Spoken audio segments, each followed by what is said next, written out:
Being content in God, being content in him, when we talk about enough is enough, you know, a lot of times we talk about being content, we have that lazy mentality that goes with it. You know, oh, let go and let God. And how we do that is we just let go of it and God takes it over and we don't want to think about it no more. Well, God working on me or God doing this. But our role in it is to just sit back and watch from the sidelines, right? I don't know if y'all ever, I know y'all are not sports fans, but you know how it works, right? You go to a high school game or pro game, whatever, and you got the one player who's really, really good. And they're so good at creating plays and, you know, getting points or whatever it is that the object of the game is that you're watching, that not only are you a spectator, but their team becomes a spectator. You know, we're supposed to be playing basketball, but he's so good at dribbling and getting to the basket that the team just sit back there and watch him. Instead of running their plays and getting to where they supposed to be, they just like, oh, he got this. And they watching just like everybody else. But you're part of the team, so you have a role. Now, maybe your role isn't, you know, to be what he doing, but you're also not supposed to be watching. You're supposed to be doing something to help. And a lot of times we forget that we're a part of God's team, and we just sit back and watch him. You're like, oh, there you go, you're doing something else. You're like, you on my team. Now, I'm the head of the team. I'm going to do the most, and I've done the most. But you still have a role, and your role isn't to just watch me. But we get content and we get passive in what we should be doing instead of being aggressive while we are content. And what are we being aggressive of? We're being aggressive knowing that whatever it is that we're doing is going to work. Now, when I give you something, and you know that this something that I give you is going to solve the problem, it's going to work, you do your most to put it together and to make it work. But when you get something and you think it's going to work, or it might work, or there's a possibility that it won't work, you don't go into it with the same aggressive nature. You know, you go in, it's over there, I get to it. I'm pretty sure I can go in your house and you got a little something over here that you done started, didn't finish. A little something over here that's kind of there. And when you got it, you were excited, right? You were excited to put it together or to make it work or to do whatever it was that you were going to do. But it's kind of just sitting there now because you don't know how it's going to work, right? You do that with cooking. You go buy all the ingredients. You're like, I don't know if that's going to taste good. I don't know if I'm going to put all the effort in to make it work. And the ingredients just sit there. And you ain't got nothing else to use it for, so it just sits there and go bad, right? I don't use that type of flour for anything else other than these ingredients. So now I got a full bag of whatever that is just sitting there. So I want you to understand, I want you to look at Hebrews 13:5. We looked at this in the past. I want to start here. But we have to trust God and be content knowing that he's going to work. And it's not about just trying stuff, right? I'm going to try this, I'm going to try that to make whatever my problem is go away. In Hebrews 13:5, he says, keep your lives free from the love of money and be content with what you have. Why? Because God has said, never will I leave you, never will I forsake you. So he told you, be content. But you know, it's hard for us to do our job, just to sit and do what we're told to do, right? You were a kid once. Remember how you used to tell your kids, hey, sit here or do this or do that. Whatever it is you told them and you left the room, 9 times out of 10 you come back, it wasn't done. And kids have a hard time just sitting there. Just sit still. All I need to do is sit here. And you look over there, they gone. That's why you got to watch them, right? You can tell them all you want. Don't move. I'm going right here. And as soon as you do this move, you look back, they gone. That's how we are still. We have a hard time following instruction. That's a good song. You know, we have a hard time listening, doing what we're supposed to do. I want you to think about something. I'm going to throw something at you. I want you to follow me now. I'm not suggesting this, but we're going to go through a scenario together. We've all lost somebody close to us, right? Mother, father, aunt, brother, sister, we friends. We've watched people pass away who we love, who we trusted. It leaves a void in your life, right? We've all been there. I want you to think for a minute. What if we lived in a world that when these people passed away, they go to a place, but you can still talk to them. You can still talk to them. And you know that when you talk to them, they were going to talk back. You're going to hear them talk back to you. Whatever way, was it their voice or in your spirit, whatever it was, you were going to hear them speak back to you. If that was the case, your mama, your daddy, your brother, sister, whoever you got in your mind, how often times a day, how many times a day would you talk to them? A lot, right? You talk to them a lot. Now, what if at the same time, not only could they just talk to you just to pass the time, but they could reveal things to you. Or they could do things in your life to help your life be better. Would you trust that they would have your best interest in mind to do that? Would you say, hey, mama, hey, daddy, hey, grandma, granddad, I'm struggling. I need some help. And they say, oh, baby, what you need?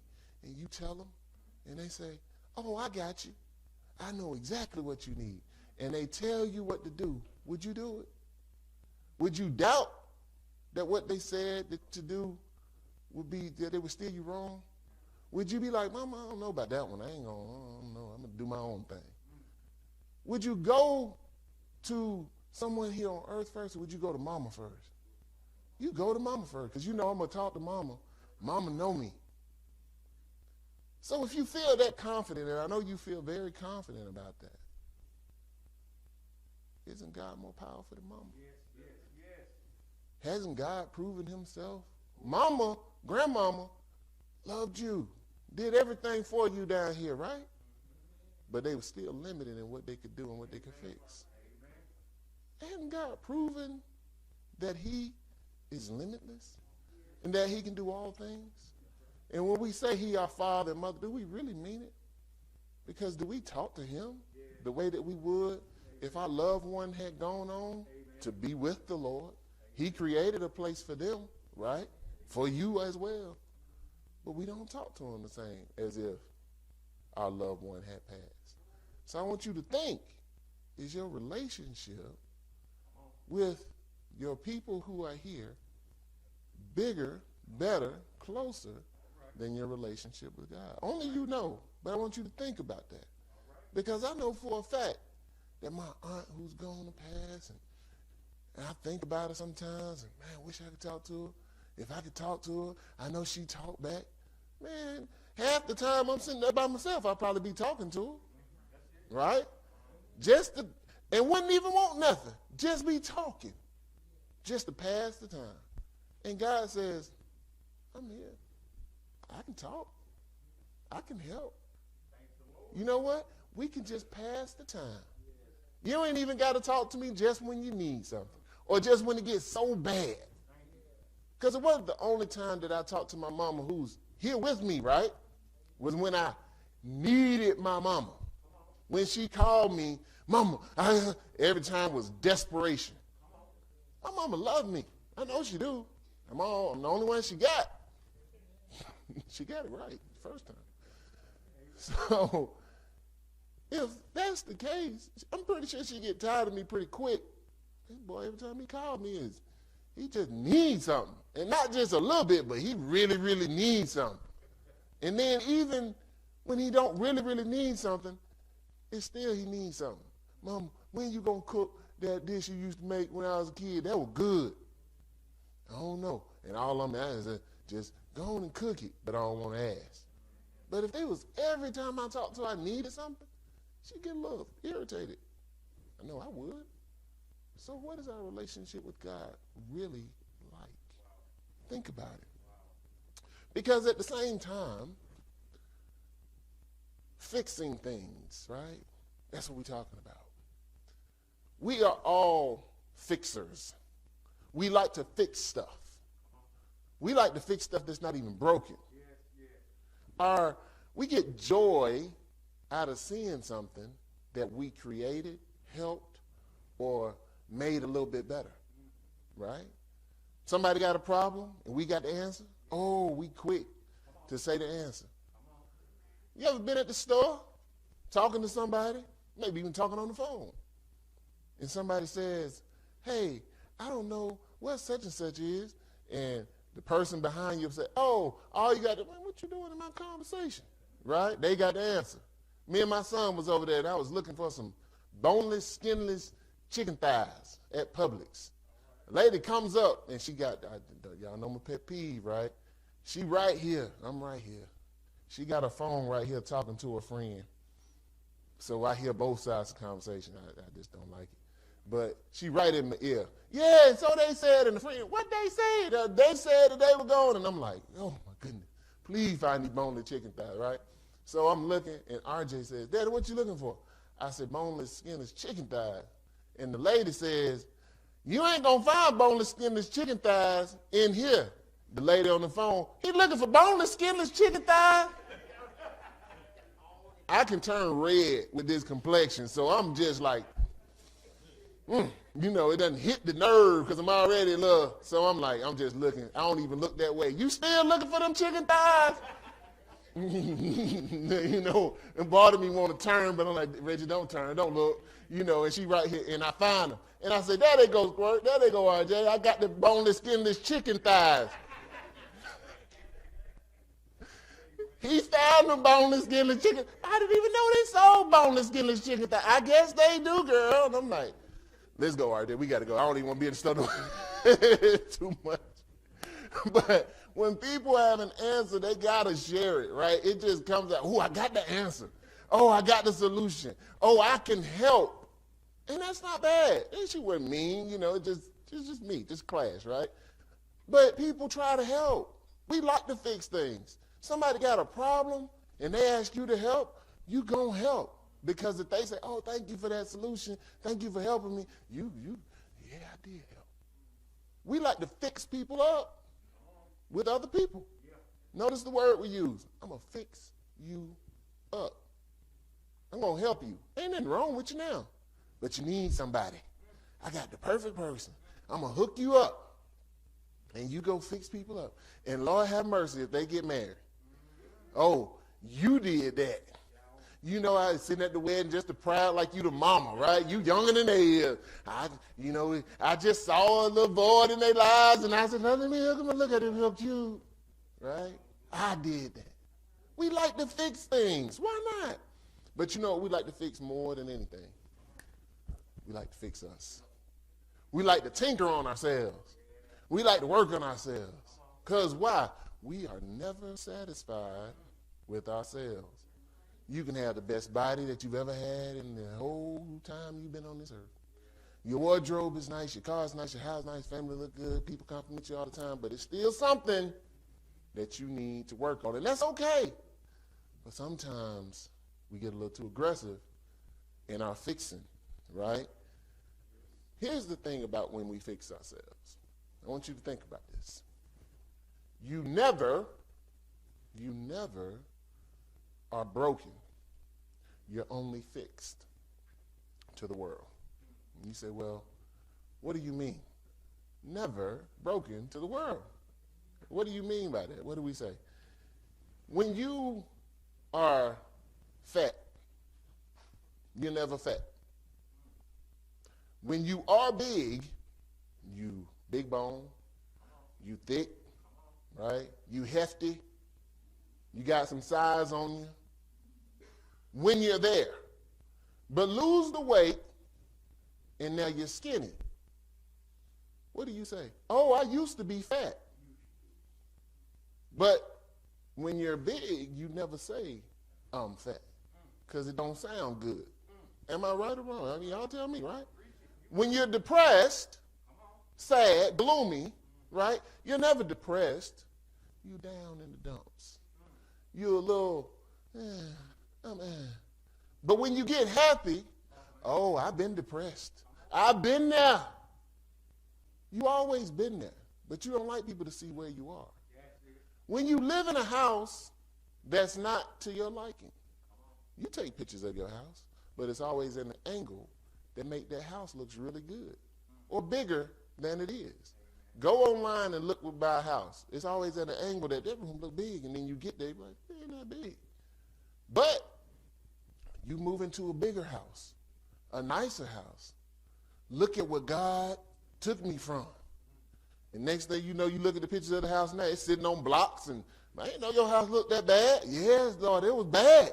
But God took me from that place. But while you're there, it's going to look as good as you can portray it to look to the world. Now, there's a mentality in this. We don't want people to see our brokenness until we fix it. Then you can hear about how I was broken. But we don't want help.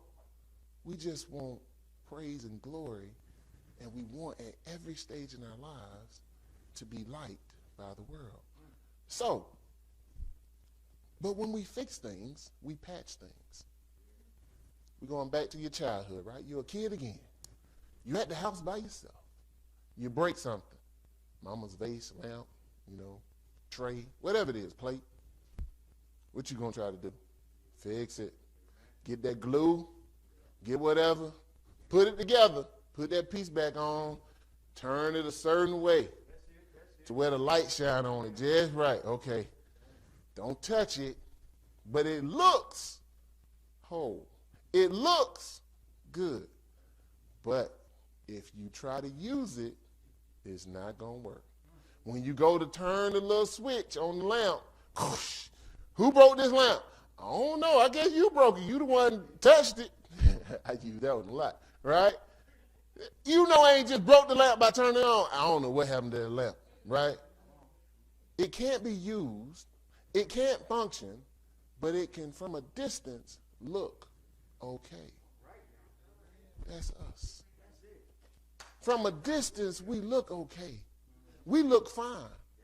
But when you try to use us, when we try to function, you see our brokenness and you see our hurt.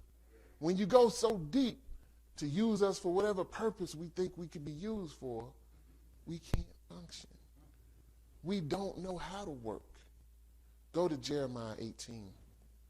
Jeremiah 18.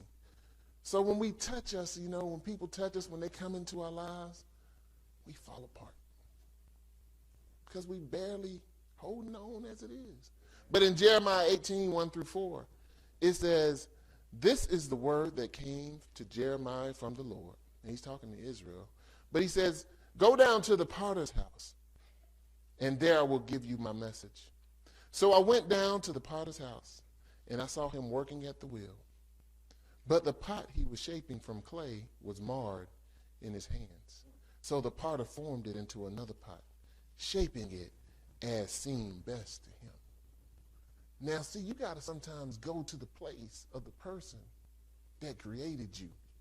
Instead of trying to fix yourself and patch yourself up so that when people see you, they think you okay. First, you got to realize you're not living for them. You don't care about what they think. You're not trying to portray something that you're not. Because, see, if you put all your energy into trying to look okay instead of trying to be okay, you're never going to be okay.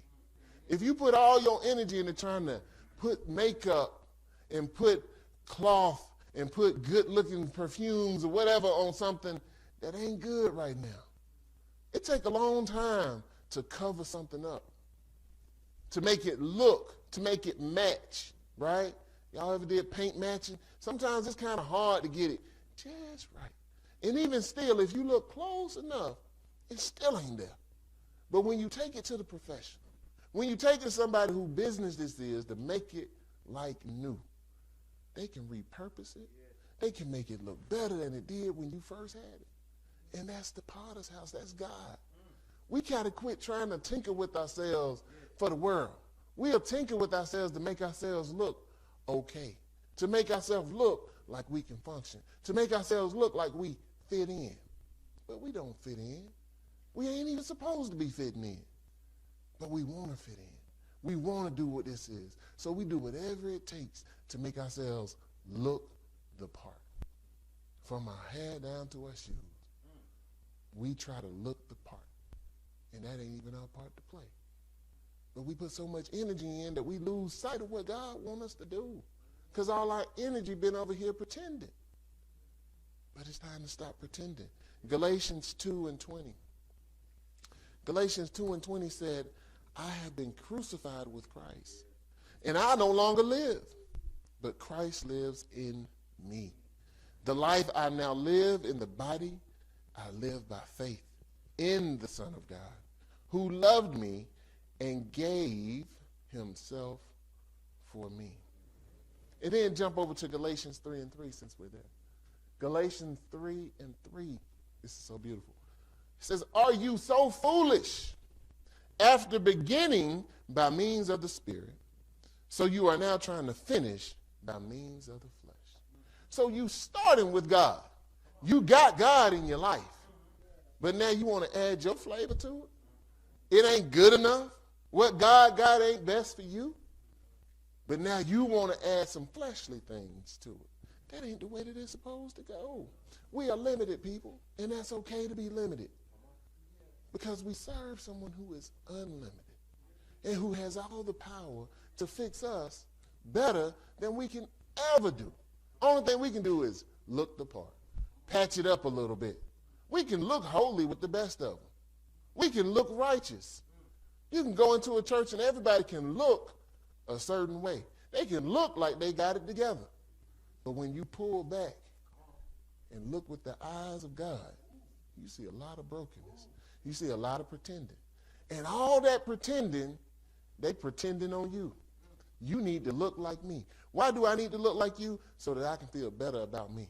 And you fall for the trick. I need to look like them. They ain't even got it together.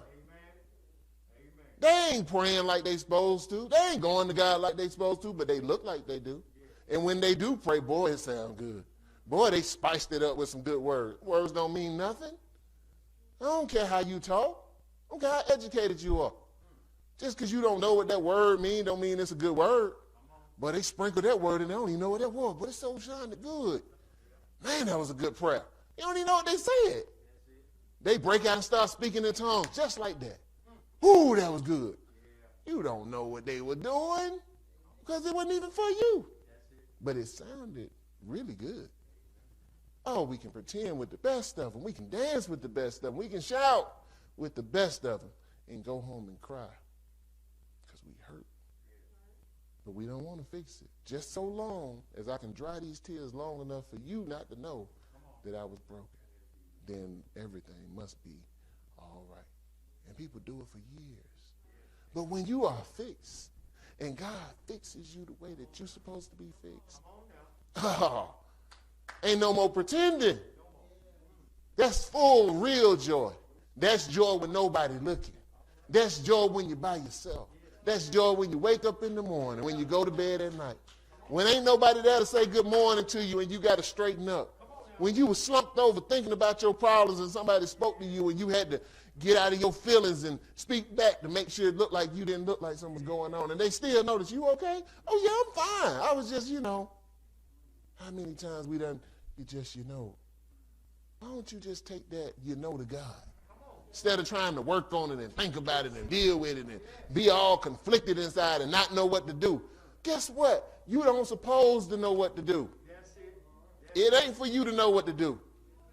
What to do is to take it to who knows what to do. If my watch break, guess what? It's mine. I own it. It's a good watch. I love it. If it break, I don't know what to do. You ever opened up the inside of a watch and you see all that's going on? You say, I've been wearing this machine on my arm, all these little bitty dials and things moving, and how is that even moving by itself? You wouldn't even know where to start. But you take it to somebody and they pull out all them little tools and the magnifying glass and they get down in there and start tinkering it. Now, they don't really tinker on a citizen, right? You need one of them good ones, they don't take something in there. They say, that's going to be $300. Pay but $30. Just go buy you another one, right? Take something in there that they know. Oh, boy, they make it look like new, right? So you have to know where to take it. Here's the thing. I'm going to use another example. I love music. I listen to music all day long. My family will tell you, I listen to music more than anybody, right? As soon as I get home, I hit play. It plays throughout my house. I listen to jazz. I listen to gospel. I listen to rap. I listen to country. I listen to music from 1492. One of my favorite albums is 1492 Gothic music. I don't even know what they're saying. Opera. Any type of music I like, except, some of that hard stuff. I can't deal with that now. I don't even know if that's music, but, I love music. But people, if you told me to play an A versus a C, I wouldn't know what to even touch, right? I look at Mr. Daniels over here, and Adrian just started singing, and he just jump in. I might as well play with my elbows, because that's about as good as it's going to sound. I don't know. The drum, it looked like, okay, you ain't got but so many, I mess all that up trying to be like Mr. E. Now, I hit it hard, but it ain't going to sound good. Just going to be like, you're going to look over there, but what child? That's Reggie, right? I couldn't do it to save my life. You can give me a microphone and say, just hum a tune. Ooh, notes be cracked and broke, stepped on, everything. They can't hum a tune. Well, dance a little bit. Lord have mercy, you don't want to see that, do you, Sin? You don't want to see that at all, right? It is horrible, bad. So as much as I love music, everything that comes with music, I can't do music. But I can listen to music really well. And I got a good taste in music, so I've been told. Love music, enjoy it, can hear the different sounds in music. Like good quality music, but can't do music at all, right? Now, sometimes, every now and then, the music get good to me. Oh, it gets so good. That's a good beat. And I want to move. And I'm reminded real quick, especially somebody else in the room, stop. And you know, as a 44-year-old individual, when your cousin grabs your hands when you try to dance and say, follow me, you realize, I don't know what I'm doing, right? Almost like she wants to say, just step on my feet, baby, and follow me. Can't dance a lick. Elbows in at all times. Don't let them come out. I know that, right? I can do one move. One move make it look like you got something. Because at work, they say, do a dance. I did a little dance. Yeah, you can dance. That was one move. Move number 2 going to reveal everything and erase move number 1 to infinity. It's horrible. But I know that. But no matter what, it still get good to me. And I want to sing. And I want to dance. But I know better. God get good to us sometimes. And we want to jump on and do what he do sometimes. And he said, what you doing over here? It just got good to me, how you be doing this. And I want to do some of that. I want to tinker with people's lives. I want to offer some insight. I want to get involved in your world. You don't belong here. If I go over to this pit right here and start playing, Mr. Daisy say, you don't belong here. This ain't your world. And he's exactly right. But I'm like, but it sounds so good. I just want to bang on something. You stop banging and messing up my dials and stuff, right? But we like that. We want to get involved because it feels so good. And we think we can do it. Because the people that do music well make it look so easy. I see Adrian come up here and grab a microphone and make up a song and just start singing. He'd be like, what song is that? Oh, I was just, and Minister Daniels get right in there and start playing. And you're like, well, anything that they can do just like that can't be that bad. It can't be that hard. They just made it up. Your song sound tick, tick, tock, tock, tick. Oh, that is horrible.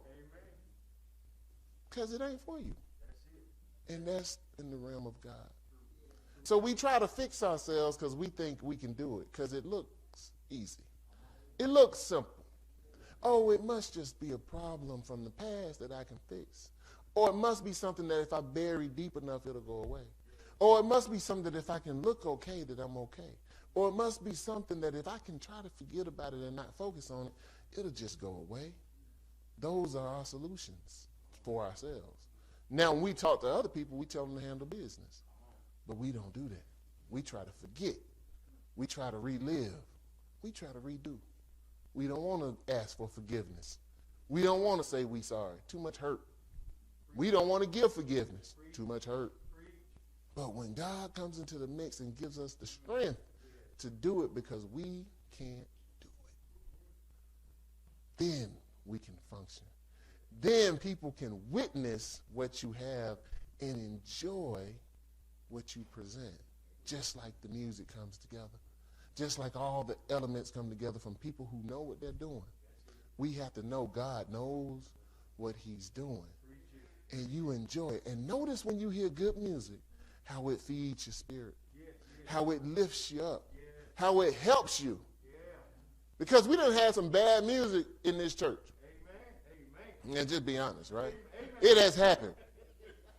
And when somebody come up here and tick, tick, tock, tock, and break notes on the microphone, and then they hand the microphone to you and you got to come teach, oh, boy, that's a hard Sunday. Because you got to get people who just sitting there like, boy, that was so bad. That was so horrible. And they still thinking about it 20 minutes into your lesson. They ain't hearing you. They just thinking about, boy, that was ear still hurt. Ain't nobody smiling. Ain't nobody clapping. They don't care about you. Because the music was bad. And it's never over. Music is so important. Right? But if we recognize this is simple. This is just music. But we have to think about how God is so important in our lives that we can't function to our whole selves if we don't allow him to do exactly what he needs to do in our lives. We're going to always be behind. So the last thing we're going to talk about is no matter the break, no matter what happened, no matter your past, God can fix it. Quit being ashamed. Quit feeling guilty. We'll bring problems that we didn't cause to God really quick.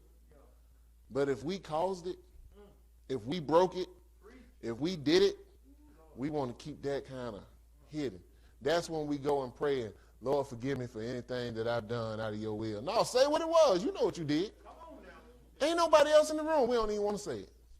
Now we recognize God's presence. But we didn't recognize it when we were doing whatever we was doing. But we don't want to work the words. Lord, forgive me for filling the blanks. Ooh, tastes bad. Make you feel bad. Make you shame.